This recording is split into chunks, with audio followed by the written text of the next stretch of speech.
अस्सलाम वालेकुम students, in this video we will discuss about the generations of computer. और इस टॉपिक में से जो दो इम्पॉर्टेंट क्वेश्चंस बन सकते हैं उसमें से पहला क्वेश्चन है describe the difference between history and generations of computer. History of computer को हम एक वीडियो के अंदर डिस्कस कर चुके हैं और आज हम डिस्कस करेंगे जनरेशंस ऑफ कंप्यूटर। ठीक है, 5 जनरेशन्स हैं जिनको हम 1 बाय 1 देखेंगे। उसके बाद दूसरा क्वेश्चन बन सकता है explain the first 4 computer generations. पहली 4 कंप्यूटर जनरेशन्स को एक्सप्लेन करें विद प्रॉपर एग्जाम्पल्स के साथ। सो हिस्ट्री और जनरेशन का डिफरेंस आ सकता है या फिर कोई भी वो 4-5 जनरेशन्स, टोटल 5 हैं, उनमें से कोई भी जनरेशन्स पूछ सकता है। इस जनरेशन्स वाले टॉपिक को हम कंप्लीटली डिस्कस करेंगे इस वीडियो के अंदर, जो कि बहुत इम्पॉर्टेंट है पीपीएससी के पॉइंट ऑफ व्यू से भी, और जो ये सीएसएस वगैरह और पीएमएस के जो एमसीक्यूज़ है उस पॉइंट ऑफ व्यू से ये लेक्चर बहुत इम्पॉर्टेंट होगा। Generations of computer basically computer के अंदर जो सबसे पहला कंप्यूटर था, फिर दूसरा कंप्यूटर, जो कंप्यूटर के अंदर डेवलपमेंट्स हुई हैं, टेक्नोलॉजी के अंदर डेवलपमेंट्स हुई हैं, उसके हिसाब से कंप्यूटर को डिफरेंट जनरेशन्स के अंदर डिवाइड किया गया है। वो 5 जनरेशन्स हैं। जनरेशन्स ऑफ कंप्यूटर, इसकी जनरेशन्स की डेफिनेशन क्या होगी? With the passage of time, जैसा जैसे टाइम गुजरता गया, changes were made in the computer, computer के अंदर चेंजेस आई। जनरेशन्स क्या हैं? कंप्यूटर के अंदर चेंजेस। कौन कौन सी? टेक्नोलॉजी की चेंज आई to meet the challenges of time. These changes are modifications are time based and called as the generations of computer. So time के साथ साथ क्या हुआ कि कंप्यूटर के अंदर बहुत सारी चेंजेस आई, ठीक है, और डेवलपमेंट्स आई। जैसा कि हमें पता है कि सबसे पहला कंप्यूटर जो था, फर्स्ट जनरेशन कंप्यूटर, वो इतना बड़ा होता था कि एक पूरे रूम के अंदर एक कंप्यूटर होता था। बहुत ज़्यादा लाइट इलेक्ट्रिसिटी लेता था, बहुत हीट प्रोड्यूस करता था, साउंड प्रोड्यूस करता था और वेरी लिमिटेड टास्क परफॉर्म करता था। फिर आहिस्ता आहिस्ता उसका साइज़ छोटा होता गया और अब क्या है, अब तो पाम कंप्यूटर्स जो कि जेब में भी आ जाते हैं, इतने छोटे हो गए। ठीक है, एक रूम के साइज़ के कंप्यूटर से लेके एक पॉकेट के साइज़ के कंप्यूटर तक का जो सफ़र है उसको कहते हैं जनरेशन्स ऑफ कंप्यूटर। ये कंप्यूटर के अंदर जितनी टेक्नोलॉजी इंक्रीमेंट हुई है उसको जनरेशन्स ऑफ कंप्यूटर कहा जाएगा। इस हवाले से there are 5 generations of computer. Computer की टोटल कितनी जनरेशन्स हैं? 5 जनरेशन्स हैं। फर्स्ट जनरेशन ऑफ कंप्यूटर की बात करें तो ये 1951 से लेके 1958 तक काउंट होती है। फर्स्ट जनरेशन ऑफ कंप्यूटर के अंदर जो टेक्नोलॉजी इस्तेमाल हुई वो थी वैक्यूम ट्यूब्स। ये बहुत इंपॉर्टेंट एमसीक्यूज़ है कि फर्स्ट जनरेशन के अंदर कौन सी टेक्नोलॉजी इस्तेमाल हुई थी, उसका नाम था वैक्यूम ट्यूब्स। वैक्यूम ट्यूब्स क्या होती थी? वैक्यूम ट्यूब्स एक फ्रेजाइल ग्लास ट्यूब थी, एक बड़ी सी ग्लास ट्यूब होती थी, उसके अंदर इलेक्ट्रिक पल्सेस चलती थी और वो एक निशानात आउटपुट की सूरत में बनाती थी, जिससे जो है वो रिज़ल्ट हासिल होता था। फ्रेजाइल ग्लास ट्यूब्स होती हैं consuming more electricity due to the extended glowing time. तो उसके अंदर क्योंकि उन्होंने ग्लो पैदा करनी होती थी, जो पल्सेस होती थी इलेक्ट्रिक की, तो वो इलेक्ट्रिसिटी बहुत ज़्यादा यूज़ करती थी। इवन कहा जाता है कि जब पहले सबसे पहला कंप्यूटर बनाया गया, उसको चलाने के लिए एक पूरी सिटी की लाइट जो है वो बंद की गई और कंप्यूटर की इलेक्ट्रिसिटी को पूरा करके उसको चलाया गया था। इतनी ज़्यादा इलेक्ट्रिसिटी यूज़ करता था फर्स्ट जनरेशन ऑफ कंप्यूटर, क्योंकि उसके अंदर कौन सी टेक्नोलॉजी थी? वैक्यूम ट्यूब्स की। ठीक है, वैक्यूम ट्यूब्स कंप्यूटर के अंदर जो इनपुट डिवाइसेस थी वो 2 थी। एक थी पंच्ड कार्ड्स। पंच्ड कार्ड्स क्या होते हैं? कार्ड्स होते हैं जिनके ऊपर छोटे छोटे सुराख होते हैं और निशान लगे होते हैं, जो कि कंप्यूटर के अंदर डाले जाते थे और कंप्यूटर उन पे प्रोसेस करता था और प्रॉब्लम सॉल्विंग करता था। और मैग्नेटिक टेप्स भी इसके अंदर इस्तेमाल हुई फर्स्ट जनरेशन के अंदर, ठीक है, as an input. So first generation की इनपुट क्या क्या थी? पंच्ड कार्ड्स और magnetic tape.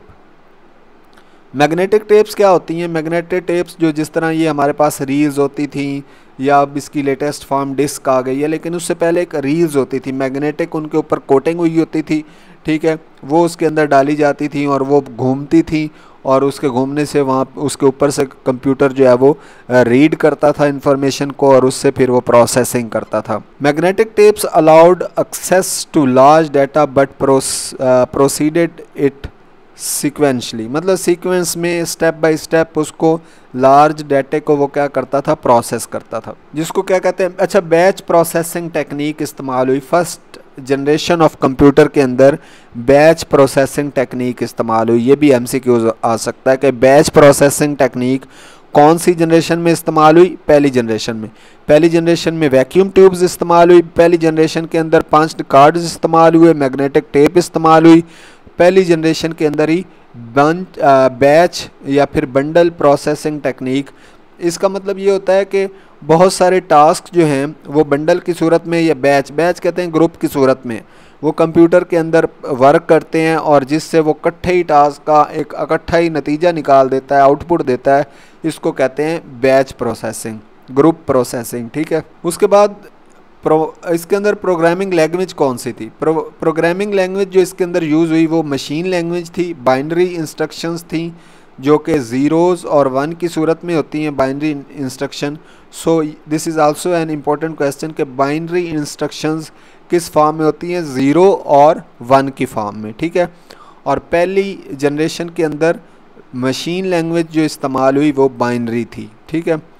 Letter assembly language was introduced, बाद में असम्बली लैंग्वेज भी इस्तेमाल हुई। स्पेशल नेम्स जिनको mnemonics instead of codes, codes की बजाय मेमोनिक्स भी बाद में इस्तेमाल की गई और स्पेशल नेम्स भी इस्तेमाल किए गए। सो this was all about the programming languages. So first generation में क्या क्या चीज़ें इंपॉर्टेंट हैं? वैक्यूम ट्यूब्स इस्तेमाल हुई, इनपुट डिवाइसेस में पंच्ड कार्ड्स और मैग्नेटिक ट्यूब्स इस्तेमाल हुई और इसमें बैच प्रोसेसिंग टेक्निक इस्तेमाल हुई। बहुत सारे टास्क एक ही दफ़ा होते थे और प्रोग्रामिंग लैंग्वेज जो थी वो बाइनरी थी और बाद में इसके अंदर मेमोनिक्स वगैरह और कोड्स वगैरह का भी इस्तेमाल हुआ। इसकी एग्जांपल्स में एनीवैक, ठीक है, ये बहुत इंपॉर्टेंट है। बहुत सारे एमसीक्यूज़ पीपीएससी के भी जितने आते हैं उनमें ये पूछा जाता है कि फ़र्स्ट जनरेशन की एग्जांपल कौन सी है। तो फर्स्ट जनरेशन की एग्जांपल एनीवैक, ये ए है, ए से आप याद रख सकते हैं कि जिसके अंदर ए होगा वो फर्स्ट जनरेशन है। उसके बाद यूनी का मतलब भी एक होता है, यूनिवैक से आप याद रख सकते हैं कि ये फर्स्ट जनरेशन है। इसके अलावा IBM 701 से आप याद रख सकते हैं कि फर्स्ट जनरेशन। सो ज़्यादातर MCQs के अंदर दिया होता है एनीवैक, ठीक है, और यूनिवैक। इन दोनों को आपने याद रखना है। एनीवैक कौन सी है? फर्स्ट जनरेशन ऑफ कंप्यूटर, और यूनिवैक भी और IBM 701 भी। इसकी लिमिटेशंस क्या थी या इसके ड्रॉबैक्स क्या थे फर्स्ट जनरेशन के? पहले नंबर तो इसके अंदर वैक्यूम ट्यूब्स थी। जैसा कि मैंने बताया कि जो वैक्यूम ट्यूब्स हैं वो बहुत ज़्यादा जगह घेरती हैं, वो साइज़ में बड़ी होती हैं, उनके अंदर इलेक्ट्रिसिटी ज़्यादा यूज़ होती है। जब इलेक्ट्रिसिटी ज़्यादा यूज़ होगी तो हीट भी ज़्यादा प्रोड्यूस होगी, ठीक है। हीट ज़्यादा प्रोड्यूस होगी तो पोल्यूशन क्रिएट करेंगी, ठीक है। उसके बाद वो बड़े साइज़ के हैं तो लार्ज अमाउंट ऑफ स्पेस को घेरेंगे। So this was all about the drawbacks of first generation of computer. तो इसको क्या कहते हैं? लिमिटेशंस भी कहते हैं। दूसरे नंबर पर पंच्ड कार्ड्स इस्तेमाल हुए। एक छोटा सा प्रोसेस करने के लिए काफ़ी सारे पंच कार्ड्स यूज्ड होते थे, ठीक है। इनपुट्स जो थी वो पंच कार्ड थी। एक छोटा सा प्रोग्राम करने के लिए large number of punch card इस्तेमाल होते थे, ये भी एक इसका ड्रॉबैक था। उसके बाद मैग्नेटिक टेप्स की बात करते हैं। मैग्नेटिक टेप्स क्या थी? Magnetic tapes available to store large amount of data had limitations like retrieving data was slow, कि वो जो डाटा को रीड करता था वो भी स्लो था, एंड देयर सीक्वेंशियल नेचर, कि वो जो डाटा था वो एक सीक्वेंस में ही आगे चलता था, ठीक है। ये नहीं कि आप दरमियान में से या कहीं आगे पीछे से लगा सकते हैं। वो डाटा जब भी शुरू होगा, शुरू से आपको पूरा डाटा वो परफॉर्म करेगा। तो so this is called as sequential nature.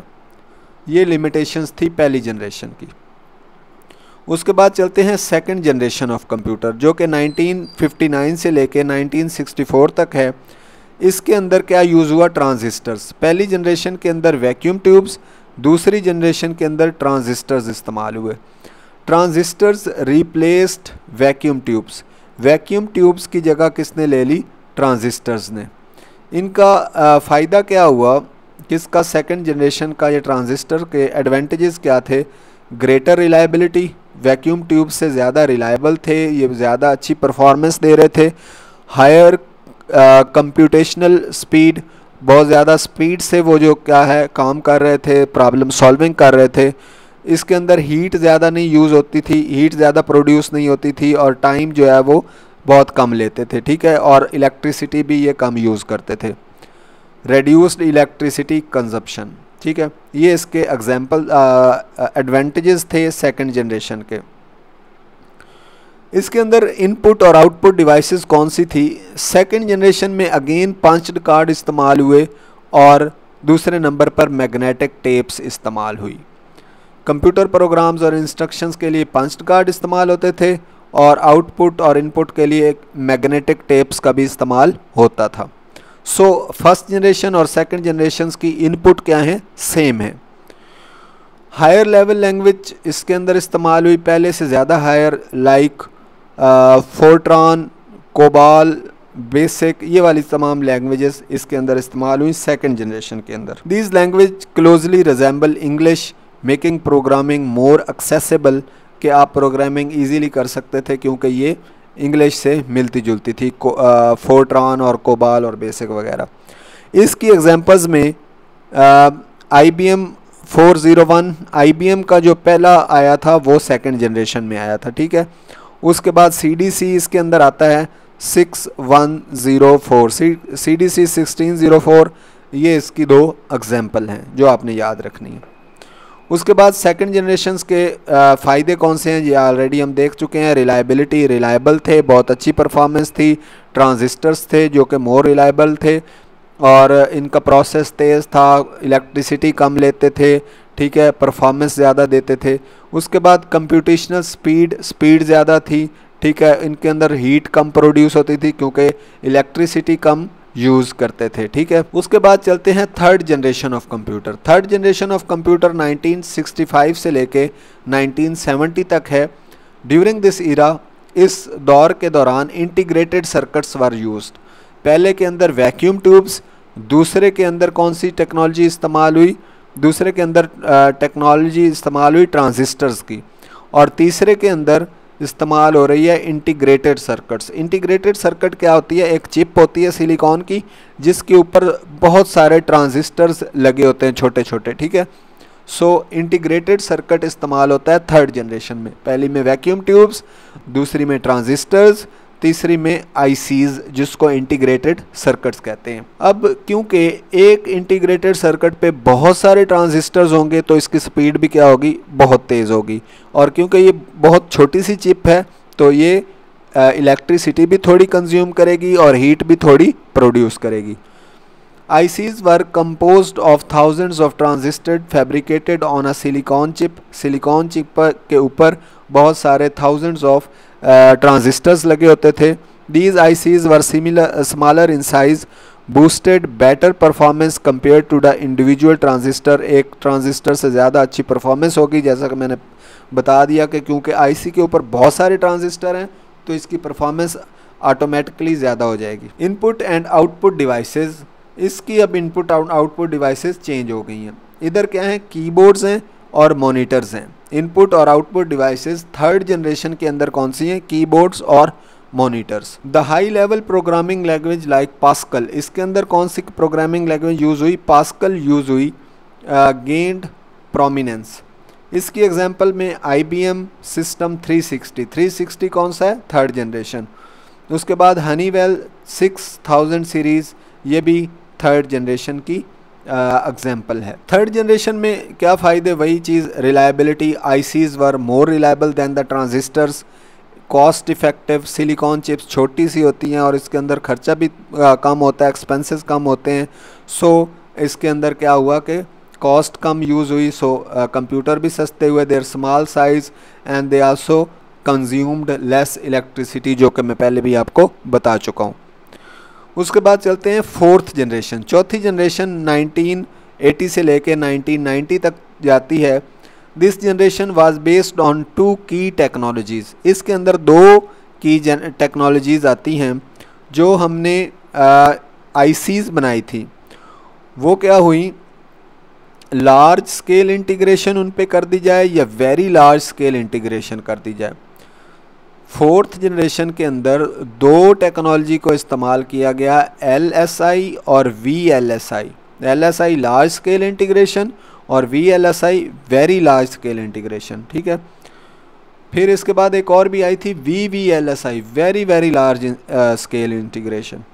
जो लार्ज स्केल इंटीग्रेशन थी उसके अंदर क्या होता था कि 3000 electronic components were fabricated on a single chip. एक सिंगल चिप के ऊपर 30,000 ट्रांजिस्टर्स को फैब्रिकेट कर सकते थे आप, ठीक है। जबकि वेरी लार्ज स्केल इंटीग्रेशन उसमें क्या कर सकते हैं आप, 1 मिलियन 10 लाख इलेक्ट्रॉनिक कंपोनेंट्स को इंटीग्रेट कर सकते हैं एक सिंगल चिप में। तो ये आपने एज MCQs याद करना है कि लार्ज स्केल इंटीग्रेशन पे कितने होते हैं 30,000, वेरी लार्ज VLSI पे कितने होते हैं 1 मिलियन इलेक्ट्रॉनिक कंपोनेंट्स, ठीक है।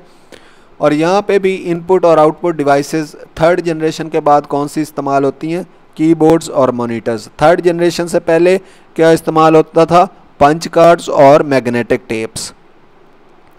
यहाँ पे भी मैग्नेटिक टेप्स जो कि ये CD की फॉर्म में, कम्पैक्ट डिस्क की फॉर्म में इस्तेमाल होती हैं, was commonly used for the input and output storage. इसकी एग्जांपल में IBM PC हम आजकल यूज़ करते हैं, डेस्कटॉप वगैरह, एप्पल, उसके बाद कोमोडोर 64, ये तमाम जो हैं एग्जांपल्स हैं किसकी, फोर्थ जनरेशन कंप्यूटर के। उसके बाद जो लेटेस्ट आजकल इस्तेमाल हो रही है वो है fifth generation computer. Late 1990s से अब तक जो जनरेशन इस्तेमाल हो रही है वो कौन सी है, फिफ्थ जनरेशन। इसमें क्या क्या चीज़ें नई आई, voice recognition, also called speech recognization, which introduced as an additional special feature, it allowed devices to receive and interpret dictation. इसमें क्या है कि वॉइस रिकग्नाइजेशन है, आप कुछ भी बोलते हैं तो वो उसके जवाब में आपको जो है वो आउटपुट देता है। इनपुट कैसे लेता है, वॉइस के ज़रिए, और आउटपुट कैसे देता है, वो आपकी वॉइस को इंटरप्रेट करके, प्रोसेस करके एक जो है वो वॉइस के ज़रिए ही, बोल के ही वो क्या करता है, हमें आउटपुट दे देता है। Optical fibre technology became prominent for the communication. Optical fibre typically made of glass enabled the transmission of light signals.